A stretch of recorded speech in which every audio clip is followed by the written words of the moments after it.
नमस्ते, मैं doctor Shachi Dave, pulmonologist यहाँ नारायणा मल्टी स्पेशलिटी हॉस्पिटल में कार्यरत हूँ। आज वर्ल्ड न्यूमोनिया डे पे मैं आपको न्यूमोनिया के बारे में कुछ जानकारी देना चाहती हूँ। तो पहले तो न्यूमोनिया क्या बीमारी है? न्यूमोनिया यानी कि इन्फेक्शन ऑफ लंग्स यानी कि फेफड़े। ये इन्फेक्शन जो फेफड़ों का रहता है वो किसी भी बैक्टीरिया, वायरसेस या फंगल से भी हो सकता है। जो मोस्ट कॉमन बैक्टीरियाज रहते हैं जो न्यूमोनिया करते हैं वो रहते हैं स्ट्रेप न्यूमोनी, एच इन्फ्लुएंजी, वैसे बैक्टीरियाज। वायरसेस जो मोस्ट कॉमन रहते हैं वो है RSV, इन्फ्लुएंजा और काफ़ी अदर वायरसेस, जैसे आपने देखा होगा कोरोना है, H1N1 न्यूमोनियाज है, वो भी बहुत कॉमन रहते हैं जो ऐसे न्यूमोनियाज करते हैं। जिनको डायबिटीज़ रहता है उनमें इवन फंगल जो एलिमेंट्स रहते हैं वो भी ऐसे न्यूमोनियाज कर सकते हैं। न्यूमोनिया कंटेजियस रहता है, यानी कि ये एक पर्सन से दूसरे पर्सन को भी स्प्रेड हो सकता है। और ये न्यूमोनिया कोई भी एज ग्रुप में हो सकता है, बट मोस्ट कॉमनली जो हम यूजुअली देखते हैं वो है कि एक्सट्रीम्स ऑफ एज, यानी कि बच्चों और बुजुर्गों में ये ज़्यादा देखने को आता है। तो ये न्यूमोनिया का सिम्टम्स कैसे रहते हैं, कैसे लक्षण रहते हैं, ये देखते हैं।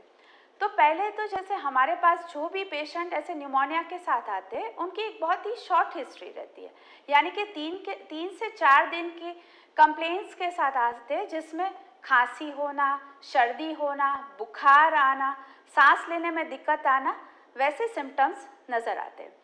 ये सब सिम्टम्स के साथ इवन कई पेशेंट में जैसे पेट की बीमारी भी साथ में, पेट के भी सिम्टम्स साथ में लेके आते हैं, जैसे डायरिया हो जाना या फिर अदर सिम्टम्स जैसे बॉडी एक होना, वो भी एक न्यूमोनिया का सिम्टम हो सकता है। तो ये न्यूमोनिया ये सिम्टम्स से भी डायग्नोस हो सकता है और दूसरे भी हम काफ़ी इन्वेस्टिगेशंस यूज़ करते हैं जिससे हम ये न्यूमोनिया की बीमारी को डायग्नोस कर सकें। जैसे कि रेडियोलॉजिकल जो इन्वेस्टिगेशंस रहते हैं उसमें मोस्ट कॉमनली हम चेस्ट एक्सरे का सहारा लेते हैं और कई बार हमें ज़रूरत लगे तो CT स्कैन भी कराना पड़ता है। क्लिनिकल एग्जामिनेशन भी हमें काफ़ी, उसमें से हमें काफ़ी इम्पॉर्टेंट इन्फॉर्मेशन मिल जाती है, उससे भी हम डायग्नोसिस कर सकते हैं। कई बार हमें कफ की जांच भेजनी पड़ती है और कोई सिलेक्टेड केसेस में इवन हमें ब्रोंकोस्कोपी यानी कि दूरबीन की जांच करके भी ये न्यूमोनिया बीमारी का हमें डायग्नोसिस बनाना पड़ता है। एक बार डायग्नोसिस बन जाने के बाद इसकी ट्रीटमेंट के लिए हमारे पास काफ़ी ऑप्शंस रहते हैं। इसमें जो मेन ऑप्शन ट्रीटमेंट का रहता है वो है एंटीमाइक्रोबियल्स। जैसे बैक्टीरियल न्यूमोनिया हो तो उसके लिए रहता है एंटीबायोटिक्स, वायरल न्यूमोनियाज रहते हैं तो उसके लिए रहता है एंटीवायरल्स, और जैसे फंगल न्यूमोनियाज रहते हैं तो उसके लिए एंटीफंगल दवाइयों का यूज़ होता है। एंटीमाइक्रोबियल्स के साथ कई बार हमें सपोर्टिव ट्रीटमेंट भी देने की ज़रूरत पड़ती है, जैसे कि ऑक्सीजन देना पड़ सकता है। इवन कई जो बहुत ज़्यादा ऐसे सीरियस पेशेंट है उनके लिए हमें बाईपैप या वेंटिलेटर की भी ज़रूरत पड़ सकती है।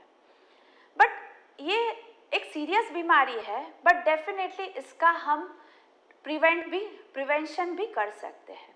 जैसे हमें कुछ चीज़ों का ध्यान रखना चाहिए, जैसे कोविड एरा में हमने बहुत कुछ सीखा हुआ है कि hand washing, frequent hand washing है।